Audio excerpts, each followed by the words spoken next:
I dagens episode av Ukens podcast har vi besøk av en legende. En legende som har vært med å skape tysk vinindustri. Han har egenhåndig stått i vinmarker brattere enn Holmenkollen, kanskje aller mer brattere. Han har bygget opp 2 store brand i Norge, og alle nordmenn har på en eller annen måte hatt et forhold til dette navnet og denne merkevaren. Og det en ære, og det en veldig hyggelig tid her i studio. Men vi har Ernst Loosen på besøk. Welcome, Ernst, to the studio. Thank you for the invitation, Svein. Yeah, that's nice. Very nice of you. One of the things when we heard that you was coming to Norway was I was looking to old pictures. And I was explaining a little bit about your vineyards, and we'll come back to that and how Mosel have been raising up from something to something new. You have told the story many times. We know the story.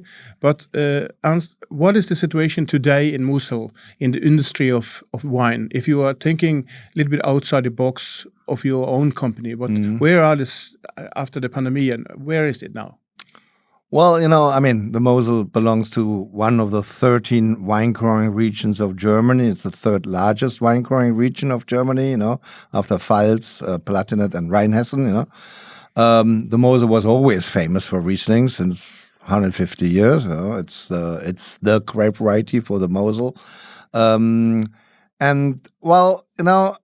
I think with each generation, it has his favorites, It's like, wine is also mode, it's fashion, And so, as it used to be, the Mosel was very famous for the 50s and 60s and 70s and 80s for their fruity style wines, which I still love very much, the typical fruity Cabernet, Spätlese, Auslese, the fruity style.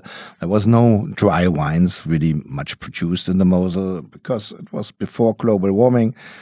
Things have been not so ripe. The dry wines could be a little bit austere, a little bit acidic, possibly not as pleasant as what the South could do for dry wines.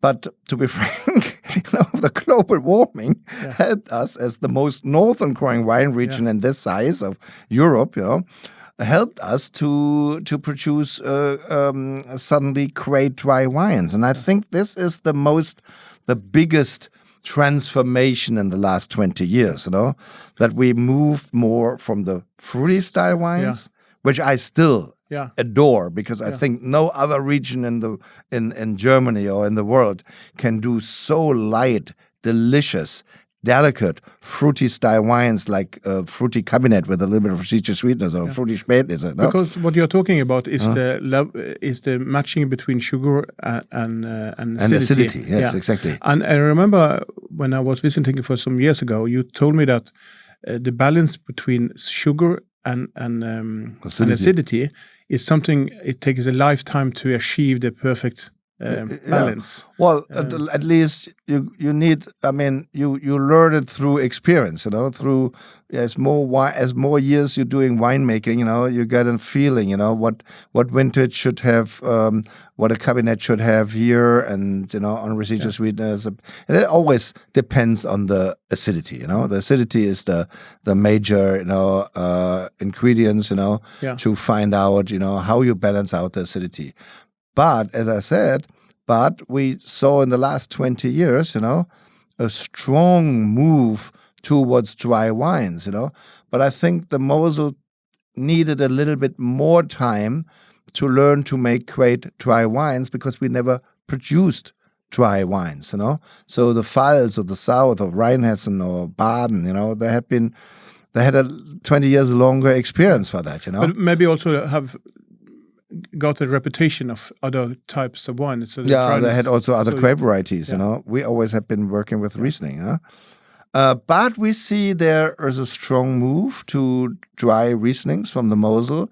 And the dry Rieslings from the Mosels, and nowadays you have really fantastic wines. They're dry wines, because there's always a little bit more minerally driven, They seem to age better, because of the longer hang time, and the little bit higher minerality of acidity and all these things, It seems to we can really make now great dry wines in the Mosel with great ageability, which can age, That is also very important. What you're saying is that Mosel could be the next go-to place, even if you're producing wine there. if there are only 20 years of revolution of this to dryness, and then you can see, okay, now we have learned, hopefully, and then you can say the next 20, 30 years will be the generation 2 of Mosel of quality. Yes, sure. I mean, I think we're already there. Yeah. You know? We're already there. I mean, I would say the prices, there's no. the prices have not gone up so much. No, so it's not. We are not yet there. That's true. Yeah. We are not there where our colleagues are from the south, from south of Germany. Yeah. So that's true. We are not yet there. But I think it's only a question of time that we will keep up. No, but we see that in Norway. As you know, Norway is, have been for many years, almost 20 years, have been a great country for Riesling, and almost only Riesling. And I read some numbers last night that it was on the top 500 list. It was top 500 list. It was 33 Rieslings. 23. No, 33. 33 Rieslings. Yeah. And you are number 14 of best selling. Oh, wow. So that's good. And you have been there for many years. That's good, yes. Around, I think it's around 600,000 bottles, liters. It's a lot. But the flood of Riesling is a little bit, there are so many brands, so many wines, and so it's a bit overflowed with Riesling. And that's, I think is could be a very bad thing, that it is too much Riesling. And it's less Spätburgunder, it's less Pinot Noir, and so on. But for me, Mosel have been always the easy drinking, the light weighted. But I also taste your wines, and it's coming, of course, more concentrated and so on. And that's one of the topics I want to take up today, is that for Norwegian, because of the most selling brands, they are looking on a brand, but there are some other wines behind it, who's just in amazing shape. And we will come back to that. You have brought with you 2 fantastic wines from the vintage of 2021. 21, yes. And then you have the fantastic property of Villa Wolf, who is one of the, I will say, my favorites of Pinot Noir in that price segment. Yes. It's good. But let's go back to Mosel, Ernst. When did your story started in Mosel?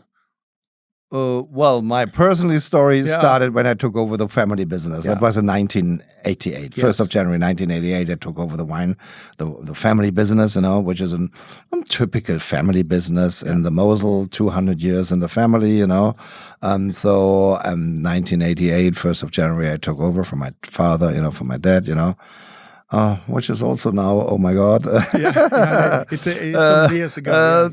34 years ago, so getting an old donkey here. But if you go back to that time, your family business was then producing much more wine. You have the heritage of vineyards was 6 hectares? No, 10 hectares. 10 hectares, yes. No, it was smaller than nowadays. Yes. I took over 10 hectares, which was in these days big for the Mosel. The Mosel was always a region with small estates, So the average size in these days, was 1.5 hectare, of a winery. That was the average size, But this doesn't work nowadays anymore. You can't make a living anymore from 1.5 hectare. So you need it. For 10 hectares in these days was already big, but not anymore today, So we are much bigger now. I've bought in the last 30 years. You bought a lot of vineyards, because the opportunity was there, a lot of. So it was 10 hectares when you started, and the situation today is how much? It's 60. 60, yeah. 60. But could you describe for our listeners how the landscape are? Because it's breathtaking. And I will take some picture I'd taken there, because this is. Well, this is steep. not. It's steep. It's along the river, the steep slopes along the river, and and the Mosel is the wine region the only wine region in the world, which also has the steepest vineyard in the world, the Prema Calmont. Prema Calmont is supposed to be the steepest vineyard in the world. And in numbers, do you know what the numbers is? Are they are 45 or? Oh no, 68. 68. 68. Yeah. Well, that's like this, that is. You have to climb.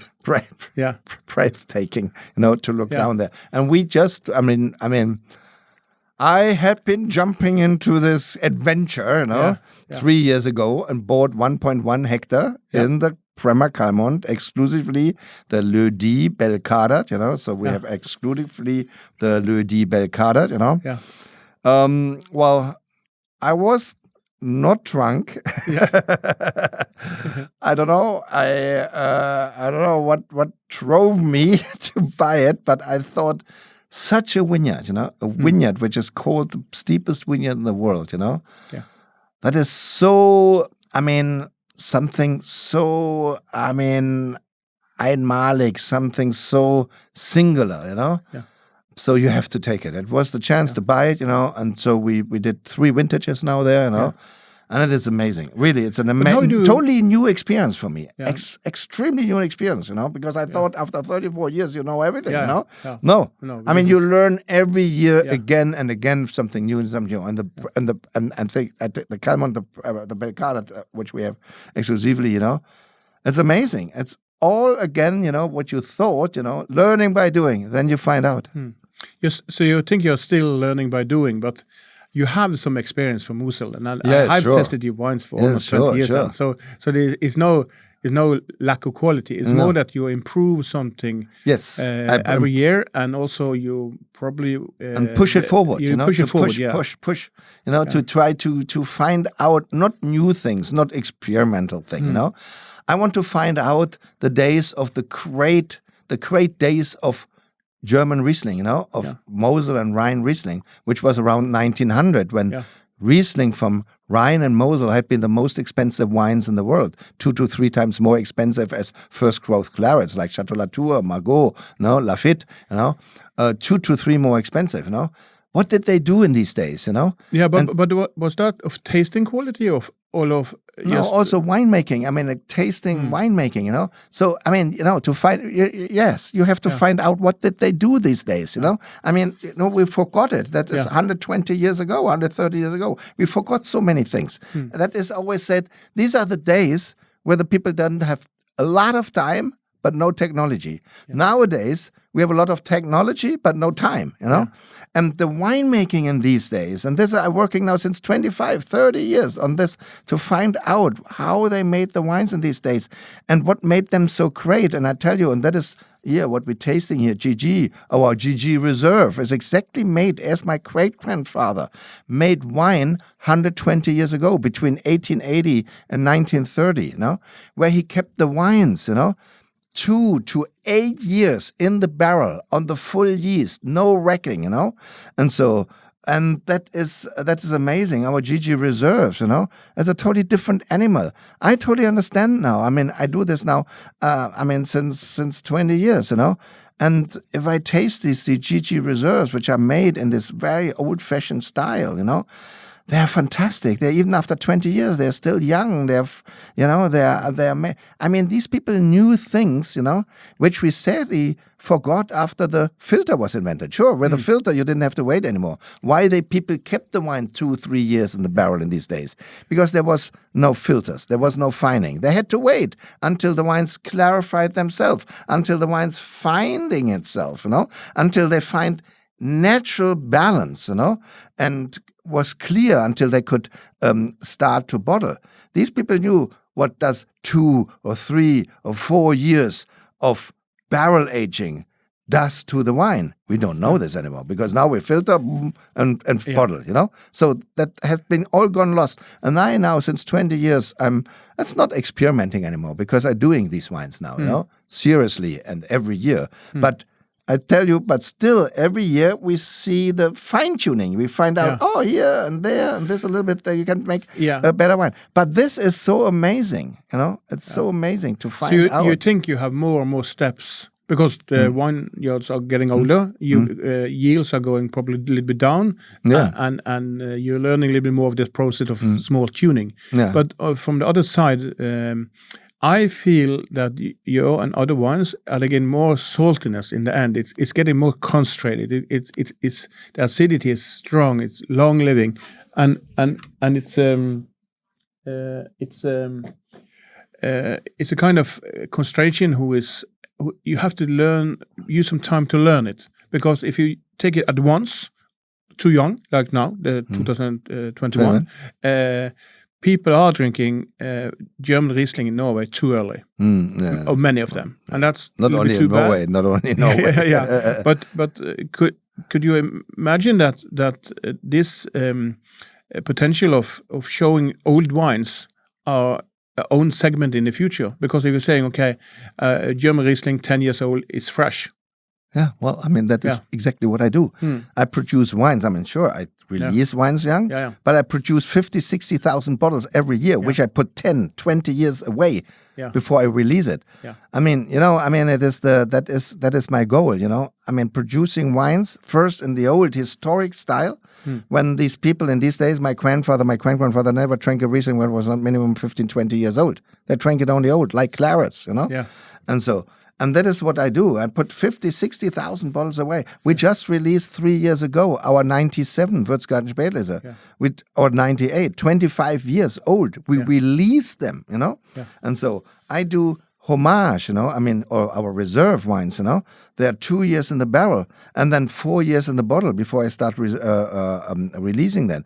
The homage, we call it homage, our homage stays 3 years in the barrel on the full yeast. And then after bottling, another 10 years in the bottle before we release it, And we have wines which my great-grandfather, he kept his most favorite barrels. He kept 8 years in the barrel on the full yeast. 8 years in the barrel on the full yeast. And then another 7 years in the bottle before he released it. I do all these things, So we do this because I think in the future there will be a big demand for that again, People will discover the great quality which is behind this old winemaking, And we use, by the way, only for this kind of top wines like the GG Reserve, or homage, We use only vineyards which are on their own roots, uncrafted, own roots, no American rootstocks, and which are minimum 100 and more years old. Only from our top vineyards, which are extremely old on their own roots, And that is, I mean, they have this milrondage fruit, where there's this little tiny berries, I mean, it's unbelievable. That's fantastic, That is so to so break interesting. it a little bit down in numbers, because people understand, okay, highly concentrated. But for me, it's a little bit, I always explain that. I call it more complex as concentrated. How many hours do you use for your top wines to produce and collect grapes and everything compared to normal, like the Villa Wolf Pinot Noir here? To have 1 liter of the top quality wine, how much hours do you use, do you think? Well, I mean, the whole thing starts in the vineyard, I mean, the biggest process, or the most intense process is the selection in the vineyard. But after that, it is the normal winemaking with everything. It is because I don't have to work very hard if I keep a wine 8 years in the barrel. No. The only thing you have to do is top it up regularly. Every month, top it up. Keep always the barrel full. Never, topping up. That is very important, But that is the good thing, If you do, I mean, this is wine. I mean, it's serious winemaking, but you need only patience here. It's not much work. You use more man-hour to collect and work with the higher during quality. with the harvest, With the harvest, you have to do the selection, So we select more this milrondage fruit and this, and the most intense, for my opinion, the most intense process is the harvest. The harvest, hand harvest with 3-4 different buckets, and then you do the selections, the different types of grape you select into the different buckets. That slows down the process. I mean, I give you an example. All our pickers have 3 buckets, a black bucket, a red bucket, and a little white bucket, It's all hand harvested. In the black bucket, they do only the 100% healthy grapes. In the red bucket, they put the medium botrytis grapes, the medium noble rotten grapes, so 50% noble rot, 50% healthy grapes. They put in the red bucket, that is for the noble sweet Auslese, and the fully botrytis, fully shriveled noble rotten grapes, no healthy grapes for that. They cut this out and put it in the little white bucket, So if we go for the full selection, with 40 people, we can do 40 people. We're talking about that. That's an investment of 4,000, 10 carriers, It's basically 40 picking, 10 people who are carrying, 50 people. That's an investment for the whole day for 1 hectare of 5,000 euros. Wow. If you take a harvesting machine, a harvesting machine is 800 euros for a hectare. Yeah. And they do the hectare in 45 minutes. Yeah. For 800 euros, I need 9 hours with 50 people for 1 hectare, and that cost me 5,000 euros. Okay. So you see, this is the biggest investment, is the selective harvest. Selecting harvest, Yeah, selective harvest. Yeah, people forget a little bit of that handwork that you're doing also. That's in intense. Difficult. But how you do collect, how do you find your people? Is coming the same people Well, back, or it's say 80% of the same people. They're mostly from, the Germans don't do this. But I mean, it's everywhere in the world. It's mostly Romanians now. In the old days, it was Polish people. Now it's more Romanian people, more from Romania. Great people. They do very, very dedicated, wonderful people.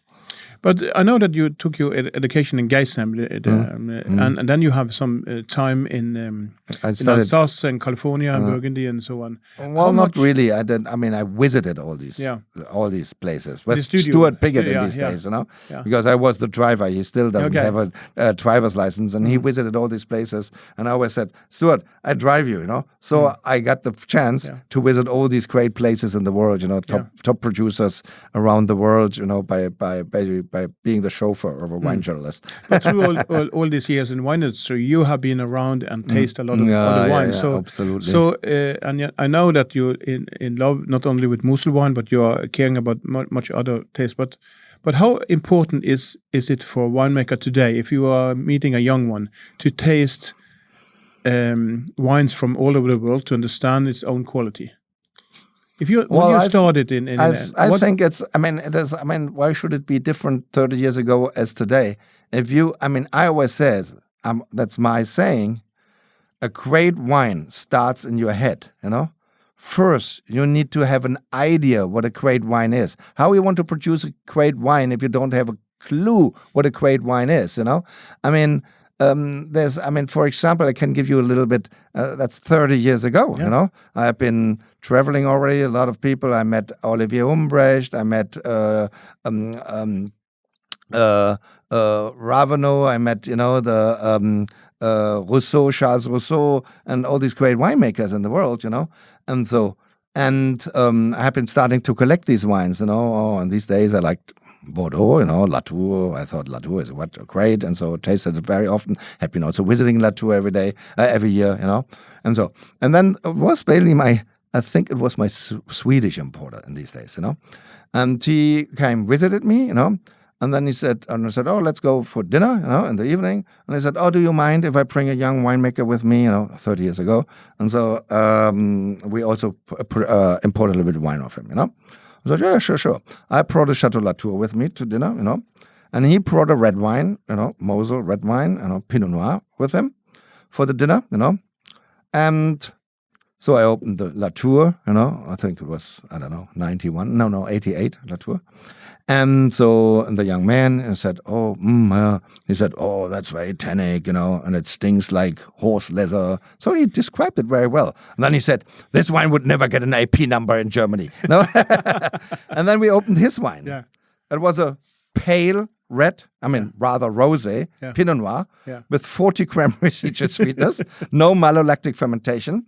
Okay. And you know what I said? Look, this is not really a great red wine, young man, And he said, no, this is a great red wine. This is a great Pinot Noir, as my father does it, And there I thought myself, this young man never saw anything else in his life, and therefore that he always drank the sweet red wine, or Pinot Noir from his father.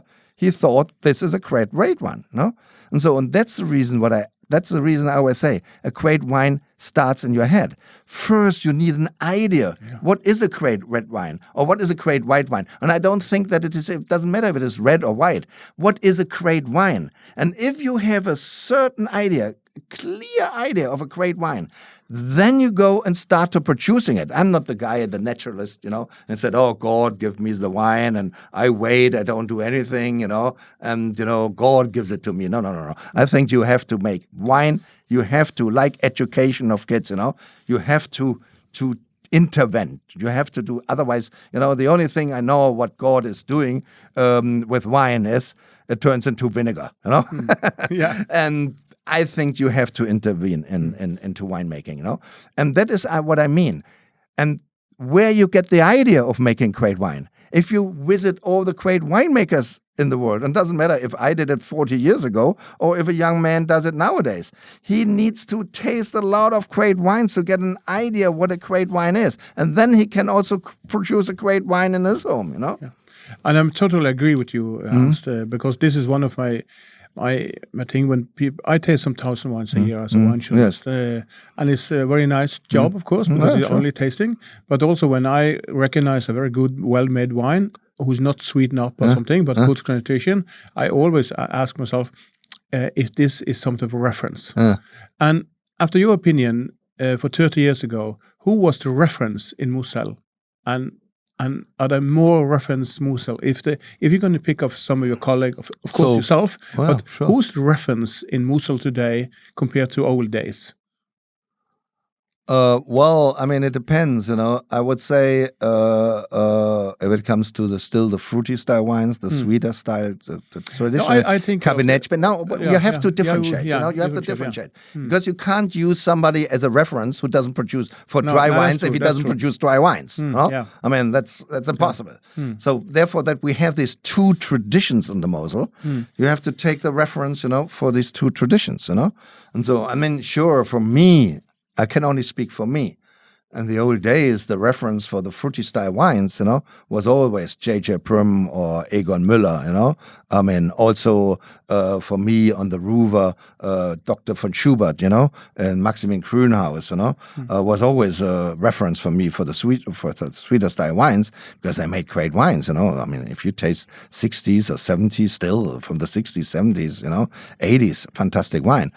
But with the dry wines, there was no references because there was nobody who did only concentrate on dry wines. This you had to learn yourself. You had to do your own adventure, your own experiences, you know.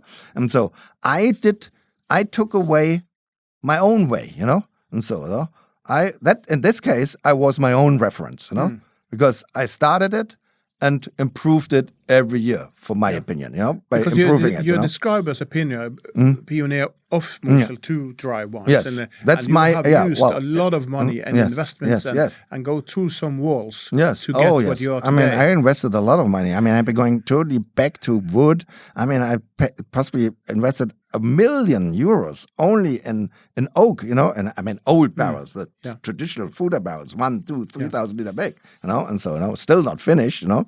This is an enterprise which takes 30, 40 years.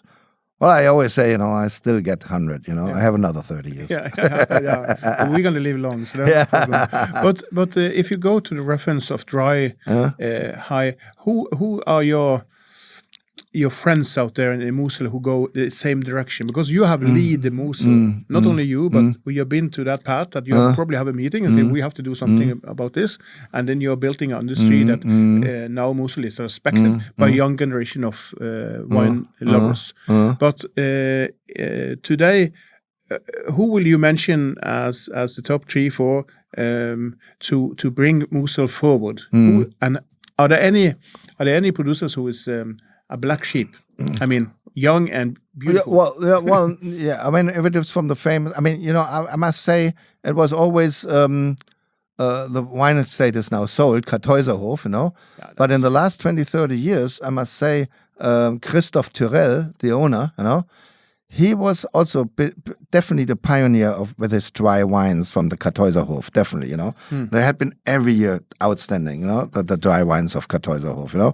Also Schubert, you know, he's doing sweet wines, but was always, I mean, really, really very nice with his dry wines. But it is a lot of young people, you know, I mean, who are just totally new, you know, in the Mosel, like for me, I mean, Daniel Vollenweider, you know, he came from Switzerland, you know, a totally passionate winemaker, you know, and he learned with us even, you know, he did his apprenticeship with us, you know, and he started then 20, 25 years ago, his own little winery in Traben-Trabach and bought, because a Grand Cru vineyard, which is Wolfer Goldgrube, it was cheap to buy, you know, all uncrafted wines. He did an amazing job, fruity as dry, you know. So there's a lot of, you know, also newcomers, you know, young, very dedicated young winemakers, who are doing a great job here, Because what we see in Norway, there are, of course, when you started your wines you have imported the wines to Norway for a very long time. Yes. But you also see that there are so many brands that it's a little bit disappearing, the new stars or new people. And we are, as journalists, we often go to the old names or the names who is well known. That's why I asked this question, because there's always someone. Yes. And even if they are not producing so much or don't have so many hectares, it's nice to see that the area is not closed, as many areas becoming to be. That there are few owners, but they are not growing. Because in Mosel you still find very small producers who produce very high because quality. like foreign wine, it's only 3.5 hectares. And the prices is low. So for me, it's a kind of I always are open to new producers from Mosel, because I've learned that the hard way that don't underestimate anyone. And I must say we never had such a high density of wonderful wines and wonderful producers, small, bigger, whatever. The competition is so much bigger and dense, and intense, as when I started 35 years ago, there was not much competition, that we have been the pioneers, the people, Dönhoff, and, Robert Weil, me, and, this gang, this old gang, and so, but now, it is, which is fantastic. Yeah. That's the reason that German wines is coming back, because as more people, I'm not jealous, or I'm not, competition is good, very good, as more of these young people want to know it, want to work hard for making better wine, and there's so many of them, I think Germany never had so many good wines and estates, which really work every year to get better and better and better and better, which is fantastic. Yeah. As I'm going to say it to your listeners, you heard that Ernst Loosen, he is fantastic here in the studio, but we need to take a little break for the commercial, and we will be back, and then we will taste his 3 wines, and we're going to taste the beautiful of them. Ernst, we let the commercial go. Yes, vi skal ha litt reklame, og vi må jo fortsette å takke Temptec. Det er de som gjør denne podcasten mulig, og det er en perfekt sponsor her, fordi det er nyttig informasjon, vil jeg si. Og den modellen som vi har lyst til å nevne fra Temptec denne gangen, det er denne modellen som de kaller Prestige Pro, som er et skap laget for på en måte den typiske samleren, smart for den typiske samleren, men også dere som, og det inkluderer oss, Svein, vi som er frustrert over at det ikke er plass til champagne i vinskapet ditt. Det har jeg merket i det siste. Jeg gjorde den grassale feilen at jeg bestilte et vinskap da jeg bygde om kjøkkenet mitt, og der var det ikke plass til champagneflasker i alle hyllene. Så jeg kjenner meg igjen i dette. Men hyllene i dette skapet til Temptec, de er designet for å kunne lagre alle flaskestørrelser fra Bordeaux, Burgund, Champagne, Riesling, men også da enkelte magnumflasker, som er en stor fordel. Hvis du skal ha et vinskap, så bør du ha plass til alt mulig. Og så har de den tingen som er nevnt tidligere, som er litt unikt med disse Temptec-skapene. Det er den label views. Du kan vise frem noen av flaskene dine til deg selv eller gjestene dine. Og så har de selvfølgelig alle de tingene som gjør et vinskap til et vinskap. Stabil temperatur, luftfuktighet, you name it, they have it. Og som vanlig, disse skapene får du eksklusivt hos Power, hvis du er interessert i et vinskap. Hvis du ikke fikk et vinskap til jul, ikke vent da til neste jul, vil jeg foreslått. Skaff det nå. Kanskje det er januarsalg. Hva vet jeg? Jeg har ikke peiling. Det fortalte ikke Temptec meg.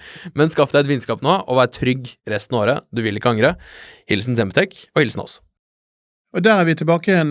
For dere som har begynt å lytte eller kommer tilbake igjen, så har vi nå på besøk Ernst Loosen, en av verdens mest berømte vinmakere, som nesten egenhåndig og sammen med veldig få har bygget Mosel i Tyskland til en av de mest respekterte vinområder i verden. And we are back in the podcast, Ernst. We heard before the commercial that we are tasting wines, and we will start with the project of Villa Wolf. And let's start. What is Villa Wolf? Well, on the Mosel, that's the family estate, which is 200 years in the family since, say, more or less since 200 years, we do only Riesling, which I think is the grape variety for the Mosel, which works best there, That's like Pinot Noir in Burgundy, or Chardonnay in Burgundy. It's the Riesling for the Mosel, But beside of the Riesling, I must say, I like the Burgundy. The Pinot Pinot varietals very much. I like Pinot Blanc, I like Pinot Noir, I like Pinot Gris. So that was always my idea before I start to do something in the Mosel, which is traditionally not barely grown there.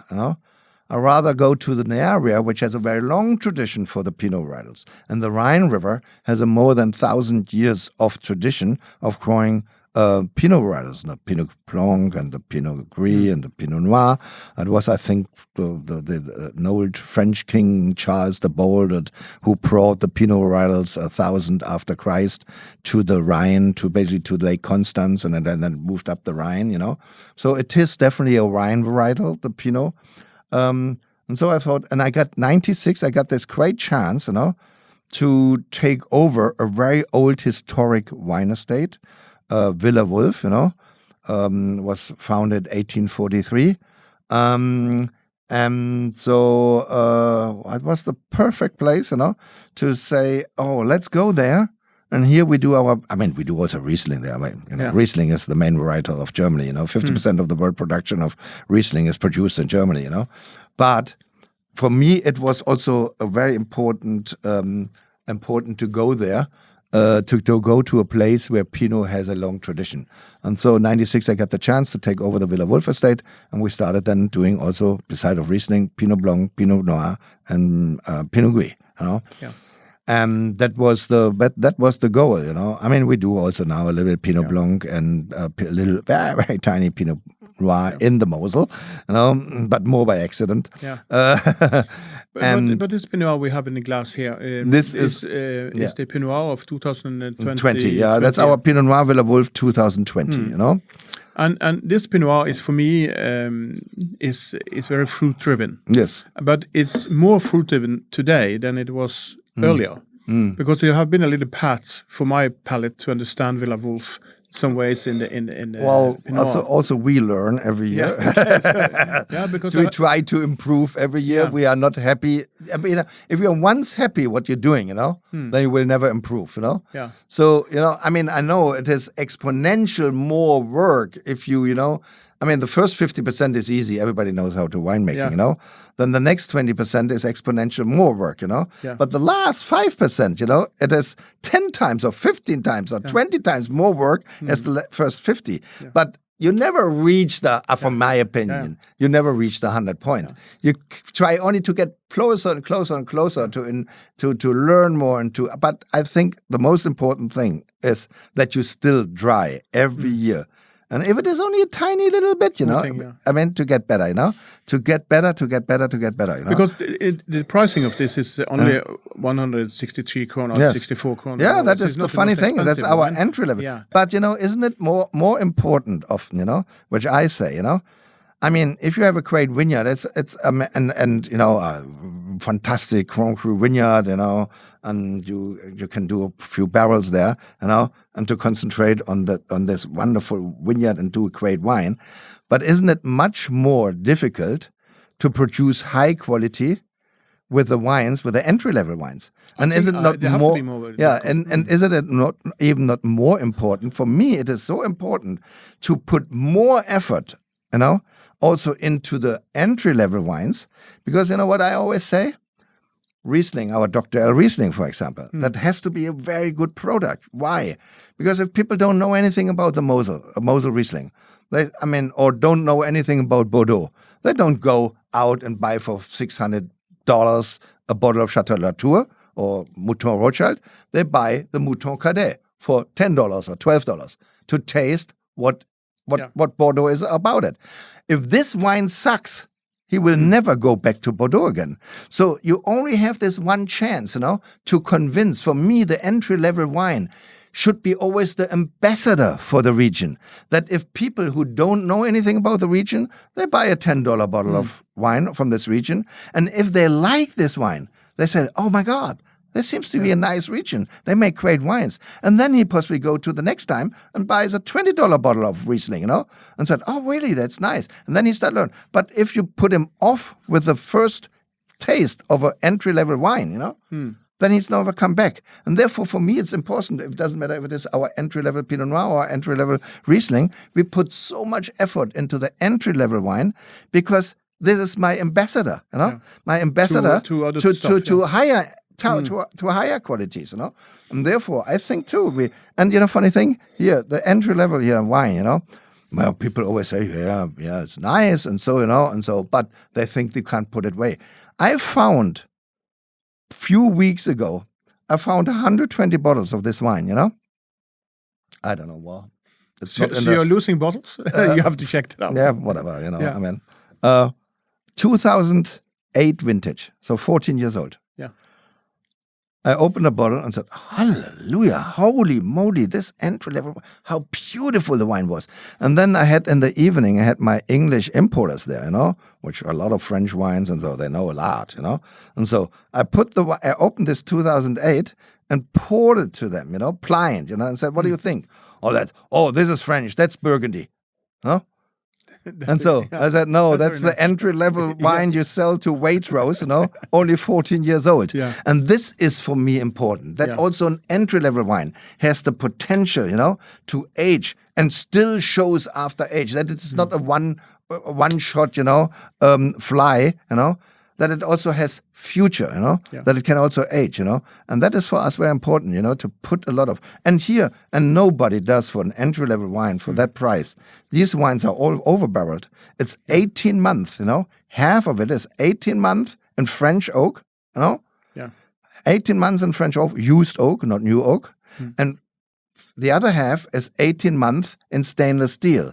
The idea is behind this, have it at 18 months in French oak, you get the complexity through the micro-oxidation, through the staves. It gets the fruit is going away a little bit, but you get much more complex wine.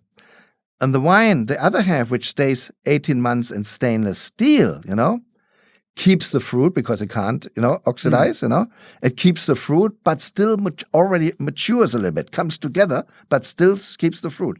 And then after 18 months, I blend both together. I have the complexity from the oak and the fruit from the stainless steel. And that makes it, still fruit, but the same time complex. But if you want to describe your own wine, Ernst, how do you? Because for me, this is a fruit-driven, light-bodied red wine with berries. Did have this tannin structure is good, but what I like, it's a bit softer. German Pinot Noirs are always softer in the tannin structure. Yeah, a little bit softer, but this is also the acidity level here is outstanding good. So it's very good food wine. Yes. When you see on the price, no, this is one of the not expensive, but very good fruit-driven real wines. Yes. And I'm very thankful that we took it to the studio. Oh, it's very nice. And look, beautiful color, for Pinot Noir, everything there, Yeah. But you brought also two other wines who is describing more or less your passion of our wines. flagship wines. Yeah. And for our listeners, what do we have in the glass now? And please describe a little bit, because one of the things I recommend to everyone who has not been in Mosel is to travel there. And one of the reasons is because it's a beautiful, beautiful scenery, and it's dramatical. You can see the weather changed 100 kilometers away, and you can have sunshine. You can see the thunderstorm. It's so beautiful, but there's also the quietness. Because they are so quiet that there's no industry. You can hear there's no industry. It's quiet, and in the evenings it's coming down. The hotels have their. They are probably a lot of tourists, but it still is a calm situation. And every time I've been there, I've been thinking, this is a beautiful place to live. But please describe now the wines you have, and in our right glass, how do you like to taste it? Yeah, from left to right, So, we have now two wines here, two top Grand Cru vineyards from us, Also top Grand Cru vineyards known from the Middle Mosel. Very, very famous in the left glass, Very famous, the Grand Cru Velner Sonnenuhr. Velner Sonnenuhr is one of the most famous wine vineyards here in the Middle Mosel. This is a vineyard, which is based on blue slate, we call it blue slate soil, because our whole area, the Mosel, had been digging for 200 million years a valley into the slate hills of the Rhineland, we call them, It took them 200 million years to dig the valley for the river, And now, so the slate hills of the Rhineland are between 400 and 800 meters high, But the valley the Mosel had been creating in the 200 million years, is the reason that we can produce wine there, because the valley protects the vineyards. The Mosel is only 100 meters above sea level, And then along the steep slopes, of the Mosel, we grow Riesling, the grape variety Riesling, And here, the Wilner Sonnenur is one of our most famous Grand Cru, and that means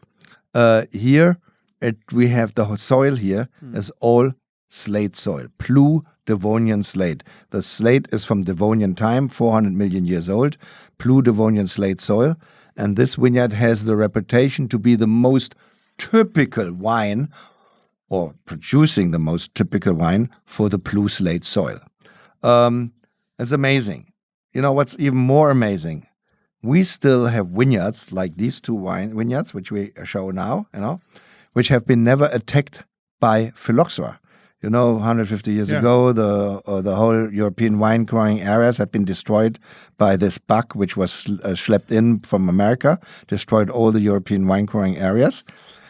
It is very, very rare, very, very, very rare that you have any regions left in Europe, which never had been attacked by phylloxera, or where the phylloxera didn't destroy the wines, I mean, the European wine growing areas have been saved by crafting the vitis vinifera, the European wine, onto American rootstocks, so that the roots are American and can't get attacked by the phylloxera bug, But we have still wines which are original, where the roots, everything is original Riesling, And for example, this vineyard here, which we are going to taste here now, the Wilner Sonnenur, these are 130 to 150-year-old wines, on their own roots. That you don't find many of these vineyards anymore left in Europe, which can be that old and on their own roots, So it's a very, very, very unique wine which you can drink here, the Wilner Sonnenur,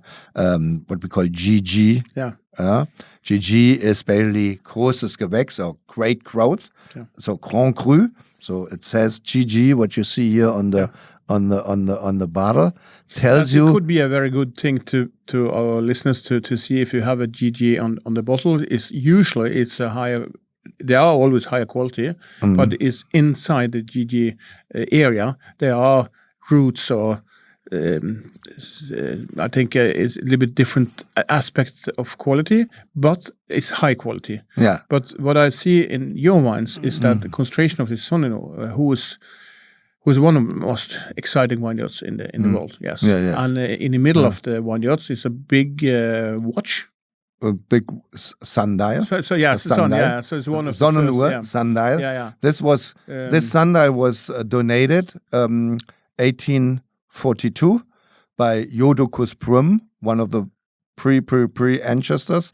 So basically, also a great uncle of mine, who donated the sundial. He was not married. He spent all his money for charity, for donations, and he donated the sundial 1842 to the village, because in these days people didn't have a watch. Even the church tower in Welen didn't have a clock. Still today. Yeah. But that was the first time that the people could, at least from morning 8 to evening 6 o'clock, see the time, Yeah. But as soon this sundial was built into the vineyard, which is a 100% south-facing vineyard, otherwise a sundial wouldn't work, yes. Which you see, it's go from 8 to 6, the sun is coming out at 8 o'clock in the morning and dawns at 6 o'clock in the evening. So at least during the day, the people had the time, could see the time. Yeah. And this sundial, basically Sonnenuhr, gave the name to the vineyard then, the surrounding vineyards, And these wines are already produced in this old-fashioned style. after fermentation in the traditional big oak cask, which we have, it's not barrique, the small cask as the French have. Our casks are 1,000 or 2,000 or 3,000 liter size.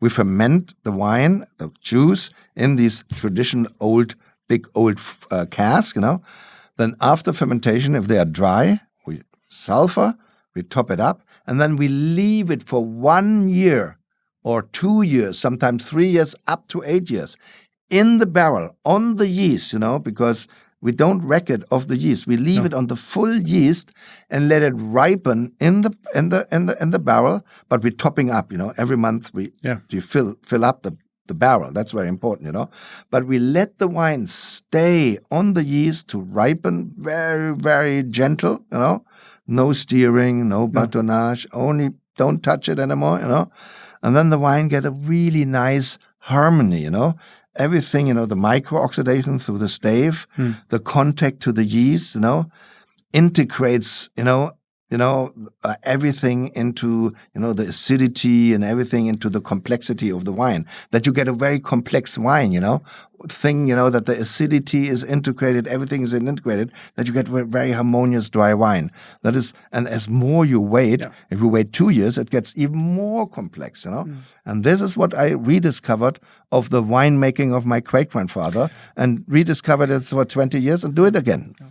And then I have to go into the price thing again, Hans, because you are doing so much investment in time, so effort to it.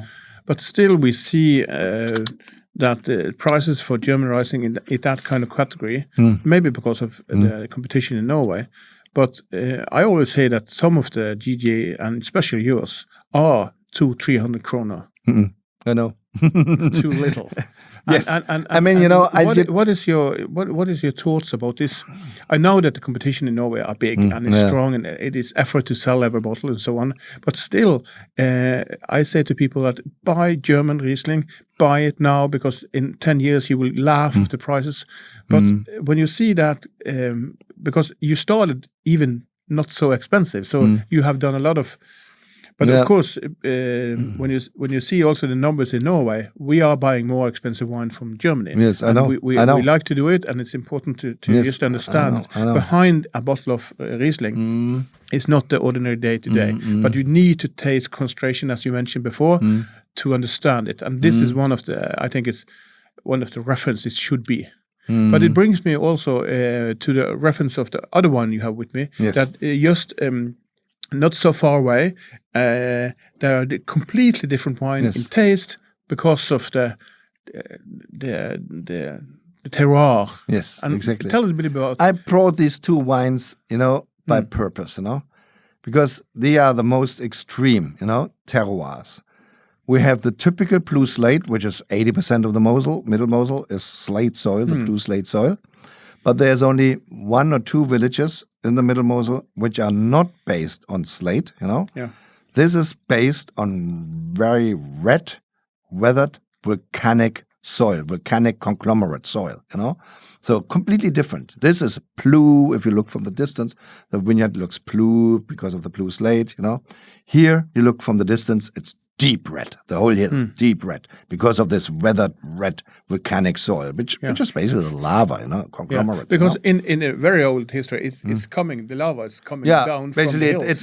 It filled a valley, Beneath this lava flow, basically there was a valley, it was filled up by the lava flow, beneath is slate, But the heat of the lava flow oxidized the blue slate into red slate, So left and right of the village of Ernst, where we have the lava, this red volcanic soil, red and left of the village, the blue slate is all red, because it's oxidized to red slate, The heat oxidized the blue slate, the iron in the blue slate to red slate, But here in the heart of the Würzgarten, where we have this red volcanic soil, and that's called Würzgarten, spice garden.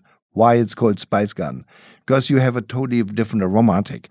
With slate, with the blue slate, you always have the stone fruit aromas, You have, say, green apple, depends on the ripeness, green apple, white peach, yellow peach, sometimes apricot, More mature. And more this kind of fruit, fruit aromas. If you have a green apple, that smells. A white peach, it smells for fruit. It's very fruit driven.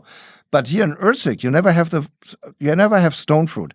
With blue slate, we always said they are based on stone fruit aromas. But with the volcanic soil, you never have stone fruit aroma. Here you have this kind of spicy herbal aromas, and you don't smell them. They are totally different. Totally different. And you have more the herbal character here, and it's also a little bit slightly softer because this volcanic soil buffers the acidity more. It is by analysis the same, but with a slate, the acidity looks always a little bit more minerally driven. And here with Würzgarten, with a volcanic soil, the acidity looks always a little bit rounder, a little bit more integrated, a little more, bigger. Wine has a little bit more, seems to be a little bit bigger in the mouth. Yeah. And that is the nice thing, how terroir mask a wine, how terroir, let's see, how you see it in the tasting, I think everyone who buy the two wines here, and I recommend everyone to winemaking is the same. Yeah, and I recommend to just buy these two wines and taste them together, have it to a good meal.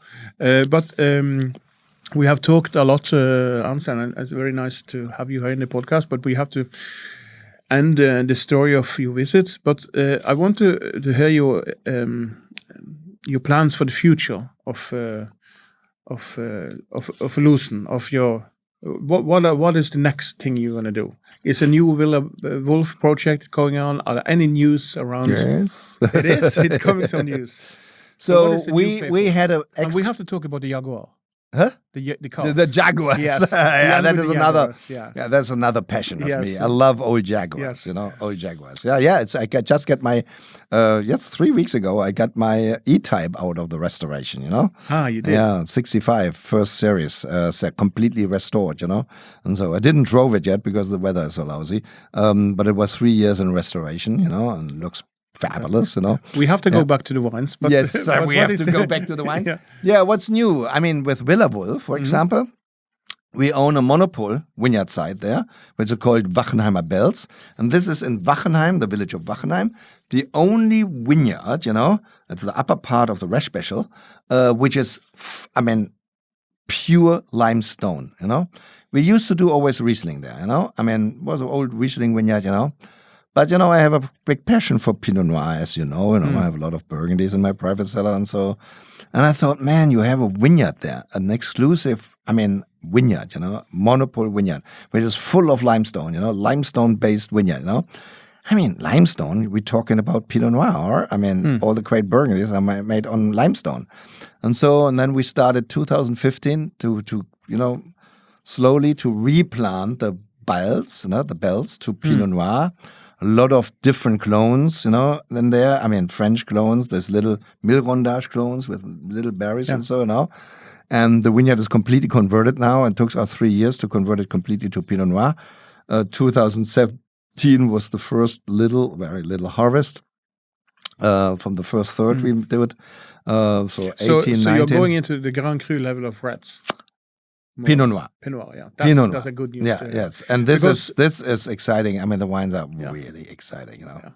That's good. And so that is I know the that your thing. Burgundy cellar is good. Yes. I've heard rumors of this Burgundy cellars. And we also in the Mosel the same, know. But that was pure accident, 2011, that's a great story. 2011, an old wine grower offered me a vineyard in Würzgarten, I said, sure, I buy everything. Grand Cru, Würzgarten, sure, if I get it offered, I buy it, and because it's, for me, one of the really great Grand Cru vineyards, because especially that it is the different soil. So I bought it, That was in January. In August, my vineyard manager came to me and said, what did you bought there? I said, what do you mean what I bought there? I bought Würzgarten, what do you mean, Würzgarten, He said, yeah, but the grapes are turning red. I said, what? What do you mean turning red, Riesling? Red, huh? He said, well, I don't know, but they're turning red. I got the impression that it's not Riesling. I said, what? No, that would be buying Montrachet, Yeah. And having red grapes in there, Yes. Well, that doesn't exist. I'm buying Würzgarten and it's not Riesling planted. I phoned the grower and said, hey, what did you sold me there? What's in there? He said, oh, that's Pinot Noir. Hey, you didn't told me. I said, you didn't ask. And so, I mean, you know, I So never by win the accident. lottery. I Yes. never win the lottery, you know, but I bought the only Pinot Noir Yeah. vineyard in Ernst, you know. So but that's the didn't learning ask. process. You have to see what you're buying. Yeah. Yes. And so in January, they can't see it. And so since 2011, I have a vineyard in Wirtsgarten, you know, half a hectare, Pinot Noir, you know. And so first we started to make a Pinot Noir rosé and made a sparkling wine out of it, you know. Kept it 8 years, keep it 8 years on the yeast before we release it, the sparkling. So we are now on vintage 2013, which we release 8 years on the yeast. But since 2018, I also produce a little bit of Pinot Noir, you know. I want to see how it works on the Mosel, you know. And so we do 2-3 barrels every year. I mean, it's not much, you know, 2-3 barriques every year. High-end selection, extremely high-end selection. I mean, and it's crazy, you know. I mean, to you know, again, learning by doing, learning by doing it, because you have to learn a little bit about yes, that. yes, exactly. We're going to end this conversation because I think it's going to last for 3 hours, if not. But I have to hear about the Jaguars and your passion for Jaguars. And how many Jaguars do you have today? 3. I have an XK, an MK, and the E-type. I drove with you with the MK up yes. in the we have been going up to the vineyard in the hills, with the black and it one was and the exciting MK, you know, moments. yes. But this passion for cars, it's something. It's only for these. I thought when I saw the first time the XK, you know, oh God, I don't know. I was possibly a kid or so, you know. I said, oh my God, what a beautiful car, you know. The E-type also, everybody loves E-type, and so you know.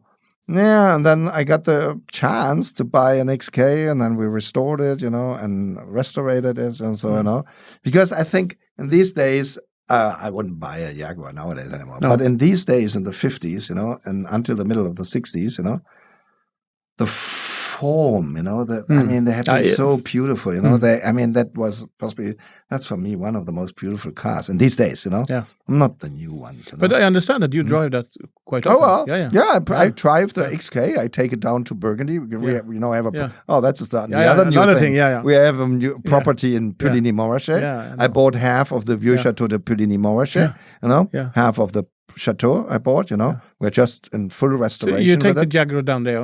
We are often. I mean, if the weather is nice, you know. I mean, not in rain, and so I drove twice with you know, it's beautiful to the countryside, but you know, the convertible. I think it's a beautiful picture we got. But Ernst, it was very nice to be here. I hope I will see you again soon in Norway. If not, I will come back and revisit you every time. Welcome. And I will just say thank you for the knowledge of Mosel, and thank you for that you started Mosel, because many people around the world and here in Norway, they love your works. Thank you, Ernst. Yeah, and cheers. Cheers. And thanks for the invitation. Thank you. Cheers.